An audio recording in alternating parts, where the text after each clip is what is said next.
बहुत समय पहले की बात है कि एक बहुत बड़े जंगल में एक बंडा शेर और उसी जंगल में उसका दोस्त बंदर और कई सारे पशु पक्षी रहते थे। बंडा शेर उस जंगल का राजा था। शेर को उस जंगल में सभी जानवर बंडा शेर कहते थे क्योंकि उसकी पूंछ कटी हुई थी। और इसी जंगल में एक नवविवाहित जोड़ा आकर रहने लगा जो एक लकड़बग्घा और एक लकड़बग्घी थे। वह दोनों उस जंगल में बड़ी खुशी खुशी से रहने लगे। वो जंगल में खूब मस्ती करते और आनंद में जिंदगी काटते। तभी उनकी जिंदगी में बदलाव आया और उनके घर में खुशी की लहर दौड़ पड़ी। अजी, सुनते हो? हाँ, सुना मेरी जान। मुझे शर्म आवे है। शर्म में ही रहेगी या सुनाएगी तेरी इच्छा, या तो शर्म कर ले या सुना दे। हाँ, सुनाती हूँ। अब हमें अपने लिए घर चाहिए। अपन बहुत रह लिए, कभी इस पेड़ पर कभी उस पेड़ के नीचे। यह सुनाने के लिए तुझे शर्म आ रही थी? नहीं, यह बात नहीं है। आप तो बताओ, घर कब बनाएंगे? अब तुझे क्या हो गया? पहले तो तू खूब जंगल के पेड़ों में रहना चाहती थी, अब क्यों घर की जिद पकड़ ली? अब हमें घर चाहिए क्योंकि हम दोनों तो पेड़ों पर रहकर जिंदगी काट रहे हैं, लेकिन अब अपना परिवार बड़ा होने वाला है। अब तू अपने घर वालों को भी यही लाना चाहती है क्या? जैसे तैसे कुछ शिकार कर पाता हूँ जिससे दोनों का खाना हो पाता है। इतनों के लिए खाने की व्यवस्था मुझसे नहीं हो पाएगी। आपको ना मेरे परिवार वाले ही दिखते हैं। वह इतने कमजोर नहीं है कि अपने लिए शिकार न कर पाए। मैं तो इसलिए बोल रही हूँ, अपने घर में जल्द ही नन्हे मेहमान आने वाले हैं। ये तो बड़ी खुशी की बात है। इसका मतलब है तू माँ और मैं पापा बनूंगा। हाँ, यही तो बोल रही थी आपसे।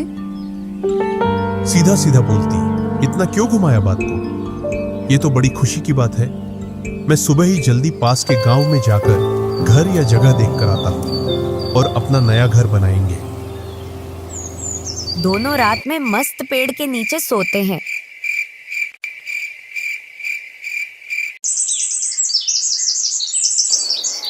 और सुबह जल्दी उठते। वह दूसरे दिन का वासा भोजन करके गांव की ओर निकल जाता है। अरे वाह, ये गांव तो बड़ा सुंदर दिख रहा है। यहाँ के लोग भी बड़े शांत भाव के हैं। और वह धीरे धीरे गांव के पास पहुंच जाता है और उसे गांव की शुरुआत में गड्ढे और बड़ी बड़ी लकड़ियों के ढेर दिखते हैं। वह धीरे धीरे आगे बढ़ता है। अरे नहीं, ये कुत्ते तो मुझे गांव में घुसने नहीं देंगे। मैं ना इनसे चोरी छुपे निकल जाता हूँ। लेकिन एक कुत्ते की नजर उस पर पड़ जाती है और वह अपने साथियों को बता देता है, देखो, लकड़बग्घा अपनी बस्ती में घूम रहा है। पकड़ो साले को, और इसका वो हाल करना है कि अगली बार ये गांव में आने की सोचे भी नहीं। भौं भौं करके वह उसको पकड़ने को दौड़ते हैं। अरे नहीं, ये तो मेरी तरफ आ रहे हैं। ये एक दो भी नहीं जिनसे मैं लड़ सकूं। इनका तो पूरा ग्रुप आ रहा है। मेरी तो यहाँ से भागने में ही भलाई है। जैसे ही उसने भागने की कोशिश की तो एक कुत्ते ने उस पर झपट्टा मार दिया और सभी ने उसको पकड़ लिया। बग्गा कहीं भागता तो कहीं गिरता उठता, जैसे तैसे जान बचाकर भाग निकला। अरे राम, आज तो जान बच गई, नहीं तो कुत्तों का भोजन बन गया होता। चलो, जान बची, लाख उपाय। वह धीरे धीरे जंगल में पहुंचा और अपनी धर्म पत्नी को एक कागज दे दिया और बोला, यह ले घर की रजिस्ट्री के कागज। इसमें तो जगह जगह खून लग रहा है और आप भी घायल अवस्था में हैं और आपके जगह जगह घाव है। कुछ ना पूछ, भाग्यवान। आज तो तेरा सुहाग निपट गया होता, कुत्तों का भोजन बन गया होता। आप तो गांव में घर देखने गए थे, कुत्तों से दोस्ती करने नहीं। अब क्या ही बोलूं, हमारे पूर्वजों ने उन्हें जंगल से खदेड़कर भगा दिया था और तभी से वे हमारे कट्टर दुश्मन हैं। हाँ, अब कुछ ना पूछ भाग्यवान, बहुत जोर का दर्द हो रहा है। जल्दी से कुछ लगा जिससे मेरा दर्द कम हो जाए। पत्तियों का लेप लगाती हूँ। घर देखने के लिए गए थे, कुत्तों से मार खाकर आ गए और अपने आप को बाहुबली बताते थे। लकड़बग्घा मन ही मन सोचता है, मुझे अच्छा होने दे, फिर मिलाकर लाता हूँ, फिर देखता हूँ तुझे। इस जंगल में रहते रहते बहुत दिन हो गए, चलो कहीं घूम कर आते हैं। वह अपनी गुफा से निकलता है और दूसरे जंगल में घूमने चला जाता है।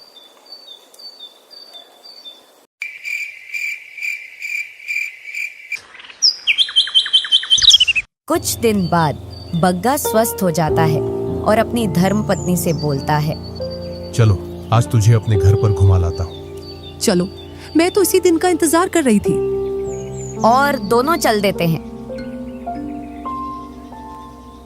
धीरे धीरे फिर से गांव के पास पहुंच जाते हैं, लेकिन लकड़बग्घी अपनी धुन में चलती जाती है। वह उससे बोलता है, धीरे चलो, लेकिन वह उसकी नहीं सुनती। आपने बहुत सुंदर गांव में घर लिया है। हाँ आगे चल, बड़ा सुंदर गांव है।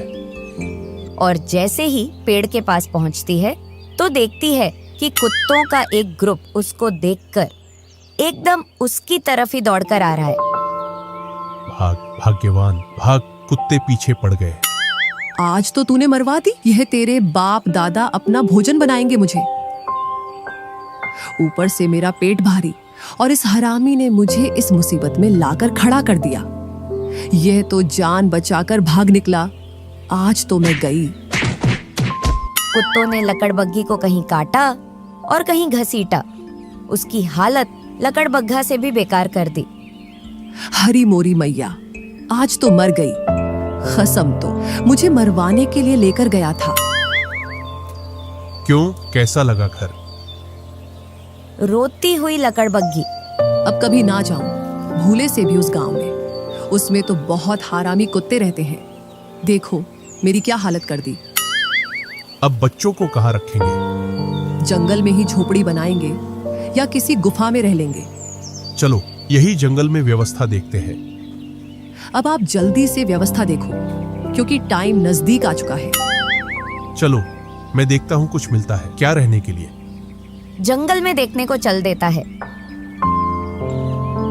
काफी देर तक घूमने के बाद उसको जंगल में एक शेर की गुफा दिखाई देती है। वह सोचता है, कहीं अगर शेर आ गया तो मुझे और मेरे बच्चों को खा जाएगा। उसने गुफा के चारों ओर देखा तो उसके आसपास कुछ नहीं दिखा और वह अपने मुकाम पर पहुंच गया। मिला कुछ रहने के लिए? हाँ मिली मेरी डार्लिंग, बहुत ही मस्त गुफा है जिसमें आप और मैं अपने बच्चों के साथ सुरक्षित रहेंगे। दोनों गुफा की ओर चल देते हैं और गुफा में रहने लगते हैं।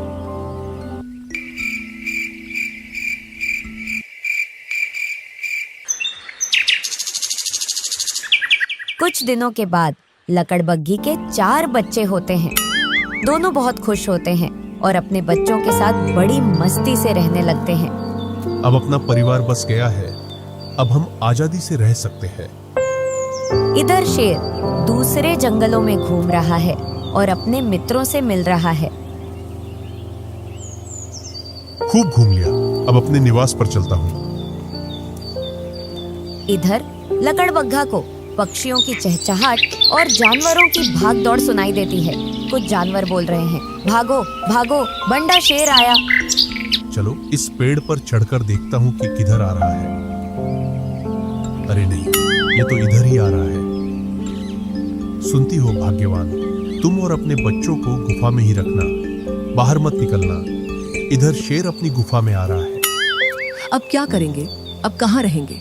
आज जान बची तो कुछ ना कुछ कर लेंगे। इधर शेर, चलो एक दहाड़ मार देता हूँ जिससे जंगल में पता चल जाए कि अपना राजा आ गया है। आइडिया, क्यों ना मैं इस झाड़ी में छुपकर इस शेर को डरा देता हूँ। ऐसा क्यों लग रहा है कि मेरी गुफा में कोई है।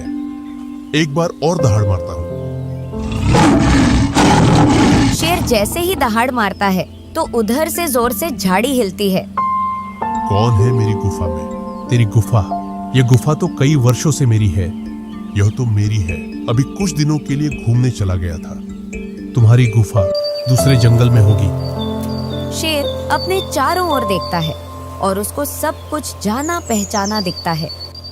यह मेरी गुफा है, जल्दी से मेरी गुफा को खाली करो, वरना आज तेरा आखिरी दिन होगा इस जंगल में। ऐसे बहुत आए मेरे जंगल में मेरा आखिरी दिन करने। कौन है तू?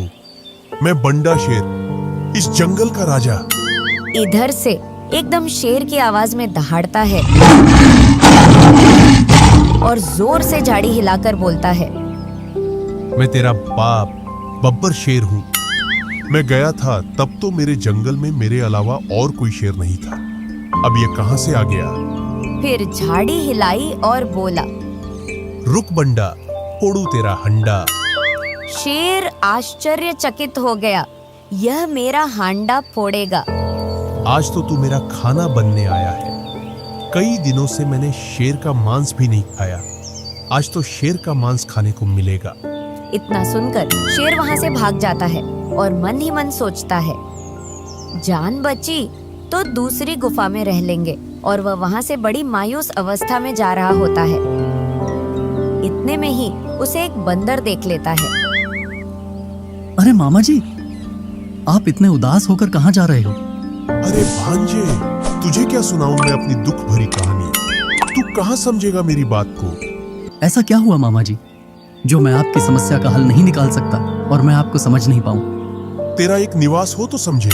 तू आज इस पेड़ पर तो कल उस पेड़ पर उछल कूद करता फिरता है। तभी तो मुझे पूरे जंगल की जानकारी होती है और सभी की समस्याओं का हल रखता हूँ। चल, तू इतना पूछ ही रहा है तो तुझे मैं बता ही देता हूँ। बताओ बताओ मामा जी। भांजे यार, कुछ दिन पहले मैं दूसरे जंगल में घूमने गया था। तब मैंने अपनी गुफा को अच्छे से साफ किया और घूमने निकल गया। बस इतनी सी बात। इसके लिए इतना मायूस ना, चलो अभी चलकर उसको खराब कर देते हैं। अगर तू मेरी मुंह बोली बहन का बेटा ना होता तो अब तक तू मेरे पेट में होता। ऐसा क्या बोल दिया मैंने जो आप मुझ पर इतना गुस्सा कर रहे हो? तुझे तो मेरी समस्या पर हंसी मजाक आ रहा है और यहाँ मेरी गुफा छीन गई। क्या मामा जी आपकी गुफा छिन गई? उसमें कोई बब्बर शेर आकर रहने लग गया है।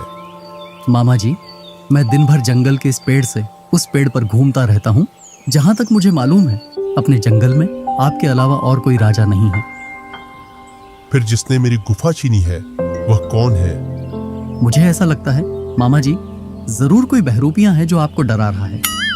अब भांजे, उससे अपनी गुफा को कैसे लिया जाए? चलो मामा जी, चलते हैं और उसको अभी गुफा से बाहर निकाल कर फेंकते हैं। वह तो मुझे खतरनाक लगता है। वह मुझे उसका खाना बनाने वाला था, तभी तो मैं जान बचाकर वहां से भाग आया। क्या मामा जी आप एक बहरूपिया से डर गए? मेरे जैसा जिगरा बनाओ और चलो मेरे साथ, अभी उसको गुफा से बाहर निकाल कर फेंकते हैं। नहीं नहीं भांजे, मुझे तो डर लगता है। तू ही चला जा और मेरी गुफा खाली करवा दे। क्या मामा जी, ना तो मुझे गुफा में रहना है और ना ही मुझे इतने फालतू के काम करने का समय है। वो तो मैं कह रहा था आपसे, आपकी गुफा खाली करने में आपकी मदद कर देता। अब आपकी इच्छा, आपको मेरी मदद की जरूरत नहीं है, ऐसा लगता है मुझे। चल, मैं तेरे साथ चल सकता हूँ, लेकिन एक शर्त पर बोल। कैसी शर्त मामा जी? तू मुझे वहां पर अकेला छोड़कर तो नहीं भागेगा? मेरी पूंछ की कसम मामा जी, मैं आपको छोड़कर नहीं भागूंगा। तू तेरी सबसे प्यारी चीज की कसम खा रहा है, फिर तो तुझ पर विश्वास किया जा सकता है। हाँ मामा जी, चलिए फिर उसको भगाने। हाँ चलो, लेकिन क्या? अभी भी तुझ पर विश्वास कम है। चल, एक काम करते हैं, तेरी और मेरी पूंछ को बांध लेते हैं। मामा जी कैसी बात कर दी मामा जी, मैं आपके लिए जान दे सकता हूँ। पूंछ क्या चीज है, लेकिन मेरी भी एक शर्त है। बोल, तेरी क्या शर्त है? आप तो भागने में मुझसे कहीं ज्यादा तेज हो, मैं आपके बराबर थोड़ी भाग पाऊंगा। हाँ, ये भी सही है, और तेरी शर्त क्या है? मैं आपकी पीठ पर बैठकर चलूंगा। हाँ चल। दोनों इस तरह अपनी पूंछ बांध लेते हैं और गुफा की ओर चल देते हैं। अरे नहीं, बंडा शेर फिर से आ रहा है। लकड़बग्गा शेर को देखकर लकड़बग्गी से बोलता है, अरे सुनती हो? हाँ सुनाओ। बंडा शेर वापस आ रहा है। आज तो मारे जाएंगे और मेरे छोटे छोटे बच्चे उसका नाश्ता बनेंगे। तुम ना ये फालतू का रोना धोना मत किया करो। मैं जो कहता हूँ वह सुनो। हाँ सुनाओ। जब मैं बोलूं तब बच्चों को जोर जोर से रुलाना। आओ। मैं झाड़ियों में छुप जाता हूँ और एक खरगोश का बासा मांस अपने पास रखता हूँ।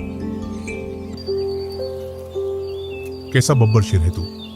बाहर निकल। आज फैसला हो ही जाए कि इस जंगल का असली राजा कौन है। आज तू तो मरेगा ही, साथ साथ में बंदर को भी मरवाएगा।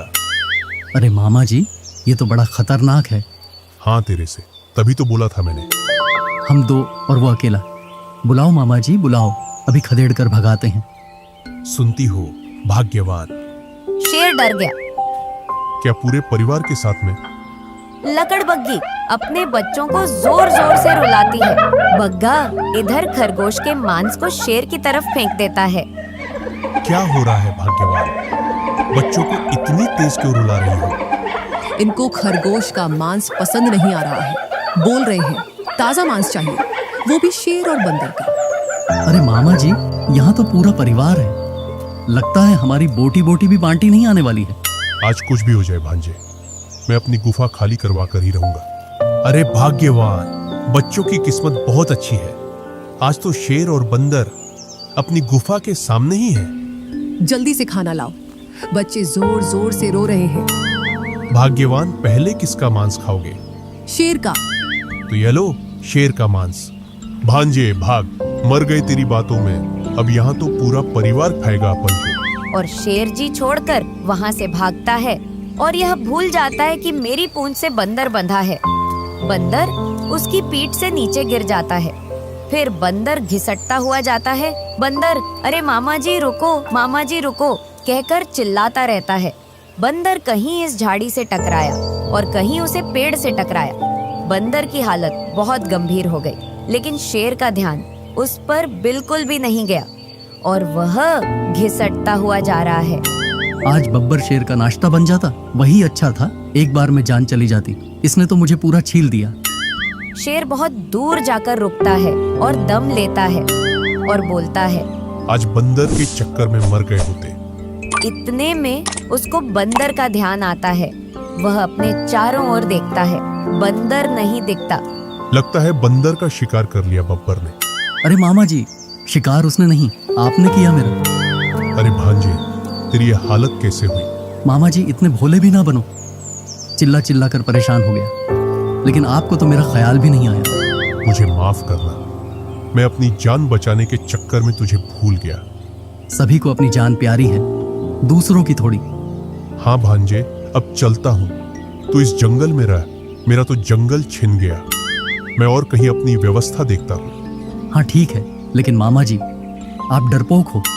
ना तो आपने उसको देखा और ना ही उसको सामने आने दिया। उसने झाड़ियाँ क्या हिलाई, आप वहां से भाग आए। हाँ ये तो सच है, दोनों बार उसके पास गया और दोनों बार उसने झाड़ियों का सहारा लिया, लेकिन वो मेरे सामने नहीं आया। अब आप अपने आगे की व्यवस्था देख लेना, मैं तो चला। और बंदर वहां से चला जाता है। शेर कुछ देर के लिए सोच विचार करता है और निर्णय लेता है क्यों ना अपने मित्रों से मदद ली जाए। और वह अपने सभी शेर मित्रों को आमंत्रण भेजता है, साथ में अपना संदेश भी भेजता है। मुझे ऐसा लग रहा है शेर शांत नहीं बैठेगा, वह जरूर वापस आएगा। अब हमको नई जगह देखनी पड़ेगी। हाँ, कब तक डर के रहेंगे? इधर लकड़बग्घा को सामने ही एक बड़ा खजूर का पेड़ दिखता है और वह बोलता है, सुनती हो, कुछ दिन इस पेड़ के ऊपर रहकर देखते हैं शेर आता है या नहीं। हाँ। दोनों उस पर व्यवस्था जमा लेते हैं। इधर शेर के सभी मित्र एकत्रित हो जाते हैं और बंडा शेर की मदद करने आ जाते हैं और सभी गुफा की ओर आगे बढ़ते हैं। खजूर के पेड़ से लकड़बग्घा और लकड़बग्गी देखते हैं कि आज एक नहीं बल्कि बहुत सारे शेर आ रहे हैं। आज तो हम इनके आगे चटनी के बराबर भी नहीं थे। हाँ भाग्यवान। लेकिन इन्होंने अगर हमें खजूर पर देख लिया तो आने देते हैं, फिर देखते हैं। इधर शेर और शेर के मित्र गुफा के चारों ओर देखते हैं, उनको कुछ नहीं दिखाई देता। तभी एक शेर की निगाह ऊपर खजूर के पेड़ पर पड़ती है और वह बोलता है, वो सामने के पेड़ पर रह रहे हैं। फिर सभी शेर बारी बारी से खजूर पर चढ़ने की कोशिश करते हैं, लेकिन चढ़ नहीं पाते। तभी वे एक सलाह बनाते हैं, एक के ऊपर एक चढ़कर वहां देखा जाए, आखिर है कौन और उसको नीचे गिराकर यहीं खत्म कर देंगे। बंडा शेर नीचे ही नीचे खड़ा होता है। फिर सभी शेर एक के ऊपर एक चढ़कर खड़े हो जाते हैं और वह ऊपर तक नहीं पहुंच पाते। एक शेर की कमी रह जाती है। ऊपर वाला शेर सभी से बोलता है, सभी मजबूती से खड़े हो जाना, मैं छलांग मारूंगा। इतना सुनकर लकड़बग्घा को लगता है आज तो मर गए। उसने दूसरी साइड से देखा तो उसे नीचे ही नीचे बंडा शेर दिखा। आज ही सुनती हो? हाँ, सुनाओ, क्या बोल रहे हो? उठाओ सोने का डंडा, फोड़ू बंडा का हंडा। बंडा शेर इतना सुनकर वो ऊपर की ओर देखता है कि ऐसा कौन है जो मेरा भंडा फोड़ने की कह रहा है। जैसे ही वह ऊपर देखता है वैसे ही एक के ऊपर एक खड़े सारे साथी नीचे गिर जाते हैं। सभी साथी उसे गाली देते हैं और बुरा भला कहते हैं। उससे बोलते हैं, तू अब और कहीं देख ले अपनी व्यवस्था। और सभी साथी वहां से चले जाते हैं और बंडा शेर भी उस जंगल से चला जाता है। बग्गा का परिवार उस गुफा में बिना किसी टेंशन के और खुशी खुशी से रहने लगा। इस कहानी का सारांश, अगर हम अपने से ज्यादा ताकतवर को अपनी ताकत से नहीं हरा सकते तो उसे अपने दिमाग से हरा सकते हैं। कहानी आपको कैसी लगी कमेंट में जरूर बताइए। आपसे एक सवाल पूछूं, बग्गा बग्गी को फिर से उसी गांव में क्यों ले गया था?